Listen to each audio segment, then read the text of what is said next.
Pamilyar tayo sa kwento ni Pina o Alamat ng Pinya na hindi makita lagi ang pinapahanap. Pero ang isang ito naman, nakita nga ba ang tamang hinahanap o hindi tumugma ang pinalalaga sa kanya?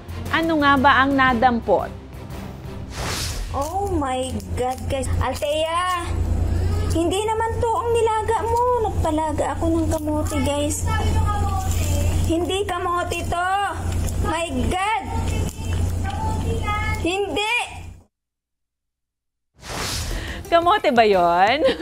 Kung kayo ay may kwentong kakaiba, mga kwento ng pag-ibig o storya ng inspirasyon at pag-asa, maritong ibahagi, sumali sa ating Facebook group na Balitang A to Z. Panoorin ang replay ng ating programa at sundan ang ating social media pages. Hanapin ang Balitang A to Z. Ang ating pabaong quote of the night ngayong Martes ay mula kay dating Pangulong Noynoy Aquino.